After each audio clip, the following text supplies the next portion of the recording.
and welcome to this episode on my App Tutor TV. This week we're going to be looking at creating, first of all, this panorama image from a collection of raw images and then turning them into this panorama, as you can see, and then once we've got them, saving out a few JPEG files to create an HDR image like so, with added Knoll Light Factory lens flares in the corner here. So without further ado, let's get started. Okay, the first thing we need to do is we need to create our panorama from scratch. So let's go up to File and down to Automate and select Photo Merge. And in the dialog box that comes up, let's leave the layout set to Auto at the minute, and let's select Browse, and let's select these 4 camera raw files. If you look at them carefully, you can see they sequentially go from left to right in a panorama. Let's just click OK. And let's just check a few of the checkboxes down the bottom here. Of course we want the images blended together. Let's select vignette removal, and let's also select geometric distortion correction, which will change any distortion that we may have in the lenses. And then let's just click OK. Now this will take a while because they're quite big images, and you'll see Photoshop chugging through its procedures here on the right hand side, and eventually we'll end up with our photo merge panorama.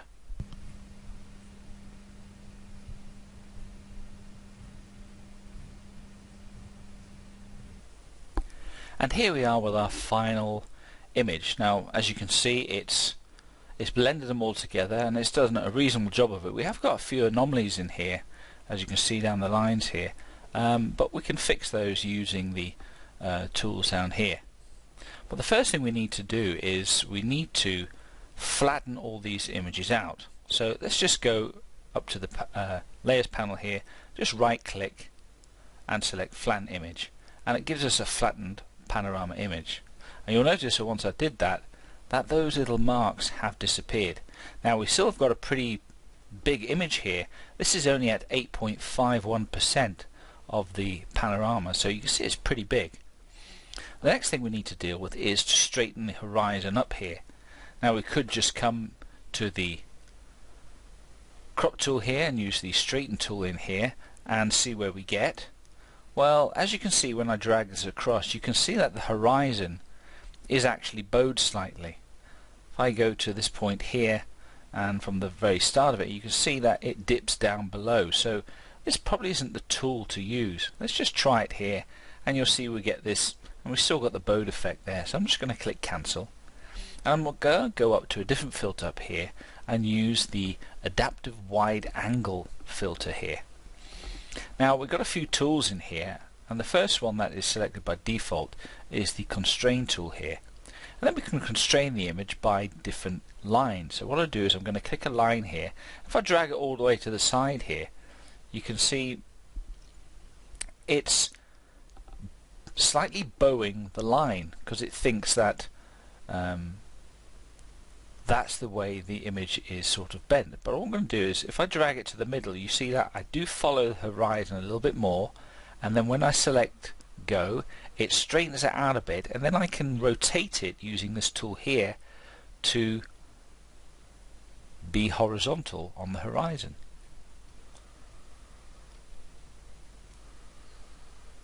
And it's just a matter of fiddling with it. I'm going to go again in here from this point here and select another line, and then once again I'm just going to bend this one down so I'm getting a straighter line. And then once more I just want to do it on these buildings up here, because these should be going horizontal, and I can drag this down and you see I'm getting a little indicator there what is horizontal. There you go, and that flattens everything out pretty good. I'm going to click OK, and it'll take a second just to apply those changes and then bring us back into Photoshop's main viewer. And you see we straightened it off here. We do have some slightly bowed areas in here, as you can see. This goes up slightly, But we're going to deal with that and also with the white space we have around this image by going once again into the filter menu here, but I'm going to choose the liquefy menu here. And then I'm going to ensure I've got a pretty big brush by using the bracket keys here just to increase the size of it, and I'm just going to drag up the sky here.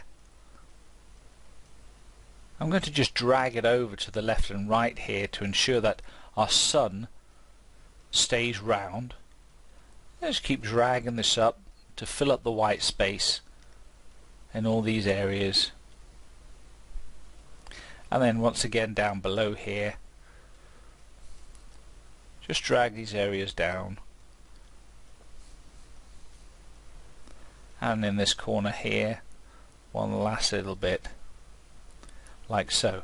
And I'm going to decrease the size of my brush and just deal with the slightly raised parts of our image. There is a raised bit just here. To get it as flat as possible. Now the horizon still isn't horizontal, but we're going to deal with that in a second. Let's just click OK with that. And once again it applies those changes and brings it in. And then this time I'm going to go to the crop tool and select the straighten tool here. And then it's going to straighten this out, as you can see, going all the way across here. And it straightens it out perfectly horizontal. Now it has clipped a bit off or cropped a bit off the edges here, but I'm quite happy with that. And then select the checkbox here to confirm those changes. Now what we need to do is we need to save out 3 different JPEGs with varying degrees of exposure. Now at the minute this is our neutral image, so let's just make 3 more copies of this particular layer. I'm just going to use the keyboard shortcut Ctrl J twice to give us the 3 copies. Now the one in the middle, that's going to be our neutral layer. So the one below, I'm just going to turn these ones off and select the bottom one here. This is the one that needs to be slightly darkened so that we can bring out some of the detail in the sky. These little clouds here and the globe of the sun. So let's go up to the filter menu here, select the camera raw filter here, and in the dialog box that comes up, let's go to the exposure here, and I'm going to crank this all the way down to about 2. And you can see it makes the sky very dark and blue, but it brings out the detail in the these slight wispy clouds we have here, and of course the globe of the sun. Let's just click OK, and of course that'll darken up. That's our neutral image, and then this one here we need to brighten up to bring the details in this field out slightly. So let's select that layer, go up to filter, camera raw filter, and then we're going to bump the exposure up, and you can see the detail come out in the field there. And I'm going to crank this all the way up to +2, and you can see the details really come out in the field here, and then click OK. And once that's come out, I now need to save off 3 separate copies of this image as JPEG files to then bring into HDR Efx Pro 2 to create our HDR image. So we're going to start off with the darker one to start with. So turn these layers off, leaving this layer here, then we can go up to File and click Save As. And in the dialog box that comes up, let's just change this to JPEG, and let's just change this to Pano 1. Click Save, and let's just check the preview size of this. Well, I'm quite happy that that's a reasonable size. Let's leave it at quality 6 and click OK. Let's turn on the next layer, which is our neutral layer, remember. Once again, go click Save As, change this to a JPEG. Let's change this to 2. Click Save, accept those options. Turn on our last layer, which is the extreme bright layer. Once again, Save As, down to select JPEG. Let's change this to 3. And click Save, accept the options, and click OK. Now what I need to do is come up to File, down to Automate, and we're going to select HDR Efx Pro 2, or Merge 2.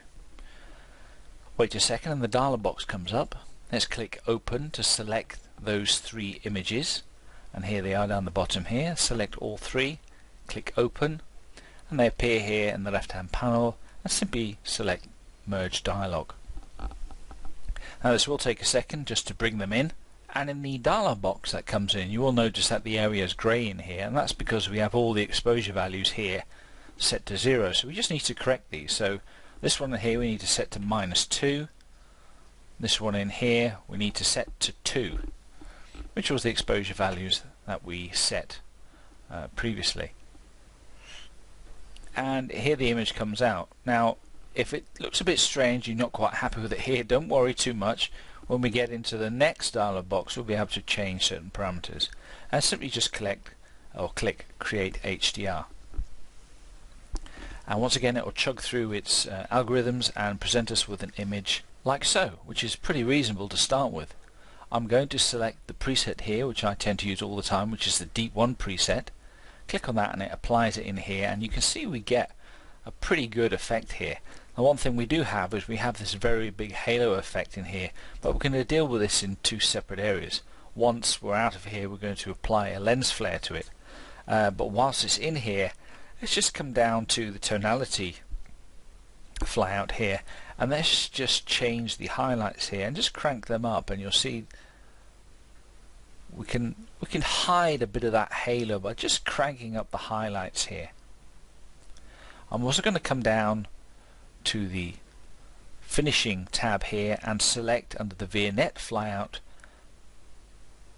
probably the lens 2. Let's have a look at the lens 3. No, I'm quite happy with lens 2 here. Select lens 2. We could also have a look at the graduated neutral density here, which effectively applies a graduated filter across from top to bottom. We have the upper tonality here, so we could increase this if we wanted to, and which brightens the sky up, or indeed we can darken it down, or we can lighten the bottom up, which I'm going to do ever so slightly. I'm going to go about there. The blend differentiates between where the blend line is here. Now if I crank this all the way down to the bottom, you'll see a very distinct line here, especially if I crank this all the way up, or in fact let's crank it all the way down. You'll see a very distinct line here, and crank this one all the way up, you'll see a very distinct line. Blending this blends between those two lines, as you can see here. The vertical shift moves that blend line. If I crank this all the way down, moves that blend line up and down. It's going to go up. This way makes it go down. And if we had a horizon that wasn't perfectly horizontal, we could rotate that by using this slider down here.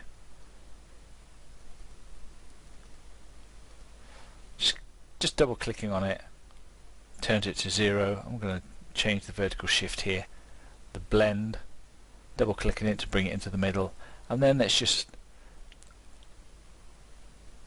going to just brighten up the bottom here ever so slightly, and let's bring down the sky here. I'm going to go for about those sort of settings there and click OK. Once again it'll chug away and send us back to Photoshop. And here we are back in Photoshop with our completed image. Now if we go back to this image here, that's what it looked like, and that's what we got. You can see a vast difference.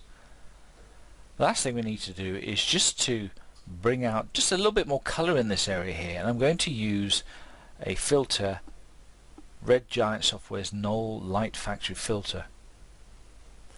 Now you place the highlight by clicking on the particular spot you want, and then you can select any of the presets we have in here. Let's choose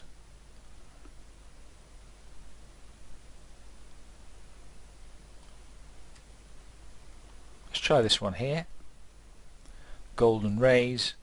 It's perhaps a bit overpowering, so we can change down the brightness of it. Just by cranking this down here.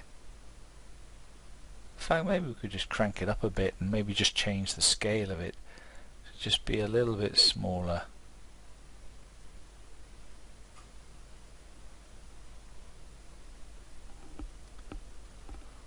Like so. And once you're happy with everything in here, just click OK, and it returns us back to the main dialog box. It applies the null light factory settings,